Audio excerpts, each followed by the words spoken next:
Olá, gente, cá estamos nós, mais uma quinta-feira. Semanas estão voando, parece que a gente está parado, mas as coisas estão acontecendo, a vida está em movimento, né? Já diria a Cazuza, o tempo não para. E cá estamos aqui de novo para aquela conversinha rápida que a gente tem todas as quintas-feiras. Vocês viram, quem me segue nas minhas redes sociais, tem percebido a minha insistência em falar da nossa relação com o tempo. E não é por acaso que eu tenho falado disso, desse movimento e desse cuidado que a gente tem que ter com a passagem do tempo. Mas eu não estou falando da passagem do tempo em relação a envelhecer só. Mas eu estou falando também na questão do amadurecimento e da compreensão da vida. Daqui de onde eu estou, que eu costumo brincar que eu estou do outro lado do balcão, eu consigo ver algumas coisas, e algumas delas bastante preocupantes, com o jeito que a gente está vivendo, com esse tempo que a gente está vivendo agora, esse tempo de pandemia. Que a gente já falou várias vezes sobre isso, de tudo que tem implicado nisso, no medo, nas tristezas, das perdas, essa visitação que a gente teve que fazer aos nossos mais profundos temores, que é de perder as pessoas que a gente ama, da gente acabar morrendo, da gente tem que lidar todo dia a dia com essa presença incômoda, desconfortável, de que talvez sejamos nós os próximos ou alguém nosso possa ser o próximo. E essa semana eu estava lendo um livro, que eu já li várias vezes, que é ali um livro do Sêneca. O Sêneca foi um filósofo que viveu antes de Cristo. E ele tem um livro chamado Sobre a Brevidade da Vida, que eu gosto muito, que de vez em quando eu leio, porque é um despertar, é um acordar, para a gente pensar sobre as questões do como é que a gente entende que pode viver esse tempo que está aqui, que nos é dado a viver aqui. E o Sêneca dizia algumas coisas muito interessantes nesse livro. E uma delas ele diz o seguinte, que o nosso problema maior não está no tempo em si, mas no jeito que a gente usa o seu tempo. E ele se preocupava muito com o desperdício do tempo. Então ele dizia assim que as pessoas que têm uma ocupação excessiva na vida, que se ocupa demais, é uma pessoa que acaba se tornando distraída. Em função de tantas coisas que ela tem a fazer, ela acaba não prestando atenção aos detalhes, ela não faz nada direito, ela se distrai muito e não se aprofunda em nada, né? E é uma pessoa que, por ser tão superficial, acaba, de uma certa forma, rejeitando algumas coisas em função por acharem que essas coisas estão sendo impostas. Então, pela falta exatamente de aprofundamento, por estar sempre muito atrapalhada, com tantos afazeres, essa pessoa acaba se tornando rasa nas questões dos raciocínios, das tomadas de decisão, que é uma coisa que a gente percebe bastante nos dias de hoje. Quando estamos demais ocupados, sabemos que também ficamos por demais distraídos. E também dizia o Sêneca nesse livro que, por outro lado, a pessoa que tem um tempo para olhar-se, para gastar consigo mesmo, ela se organiza todos os dias. Ela consegue estabelecer uma agenda de prioridades, ela consegue organizar os seus dias, ela consegue viver o dia de uma certa forma, com imersão nele, entendendo o que é importante ser feito, o que pode ser deixado para lá. E essa pessoa que se olha com mais carinho e mais cuidado, ele não teme o amanhã, ele não vive com medo do amanhã.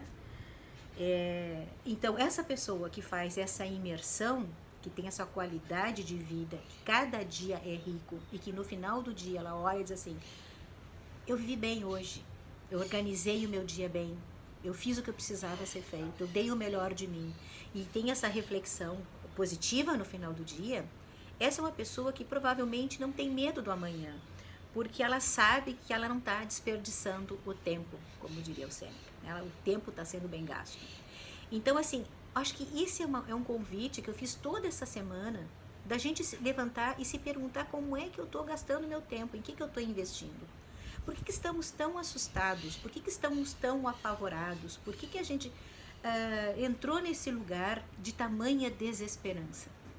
Vocês imaginem E eu imagino também, eu faço esse exercício de quando na Segunda Guerra, que graças a Deus muitos de nós não vivemos, mas eu fico pensando que se as pessoas que estivessem tomando aquelas rajadas de metralhadoras, embaixo daquelas bombas todas, se elas tivessem pensado, acabou o mundo, eu vou ficar aqui dentro de casa, não vou sair mais, eu não vou lutar mais, porque acabou o mundo. A partir de hoje não existe mais mundo. Vocês imaginam as pessoas que foram para um campo de concentração e que passaram aquelas necessidades todas, que passaram todo aqueles perrengues que eu já cansei de conversar com vocês várias vezes. Se aquelas pessoas tivessem saído dali, tivessem acreditado que o mundo tinha acabado para elas e para as demais pessoas. E quantas pessoas a gente sabe, como o próprio dono da Casas Bahia, que vi algumas palestras dele, ele é um sobrevivente de um campo de concentração, tantos psicólogos famosos, o próprio Viktor Frankl, que eu falo tanto para vocês. Vocês imaginem se eles tivessem acreditado que o mundo tinha acabado, que o mundo não tinha mais jeito, que as coisas estavam do jeito que estão, porque não tinha mais o que fazer. Então, assim, eu acho que a gente tem que reagir a essa desesperança, a esse medo, esse acovardamento que nós estamos sentindo. Existe uma pressão maior, né? E eu não estou, de forma alguma, eu estou contestando política com vocês aqui, eu estou falando de posicionamento pessoal. E eu tenho entendido que a única maneira da gente sobreviver com alguma saúde mental disso tudo é a gente tomando as próprias decisões, olhando para dentro, estudando bem, se estudando, saber o que veio fazer, qual é o seu link com a sua história e decidir como viver. Essa é a única saída de sair disso com saúde mental. Porque senão nós vamos ficar mercê de situações, porque eu não acredito que esse seja a última pandemia, o último vírus ou a última situação catastrófica num mundo tão interligado como temos hoje, né? Um mundo onde em cada 12 horas a gente está do outro lado do mundo de avião. Então essas trocas de vírus, essas trocas de pandemias, essas trocas de grandes preocupações, de grande catástrofe como foi essa da epidemia, elas vão se repetir e elas vão acontecer mais vezes. E aí? Toda vez que a gente estiver ameaçado, nós vamos nos trancar dentro de casa e ficar escondido com medo de morrer ou que os nossos morram, o que a gente vai fazer? Nós vamos ficar sob o domínio do medo? Gente, olha só, o mundo só foi para frente, o mundo só evoluiu, ou, sei lá, isso a gente chama isso de evolução, mas o mundo só foi para frente porque pessoas corajosas levaram o mundo adiante, enfrentaram as suas dificuldades e com elas enfrentaram os seus medos e cresceram.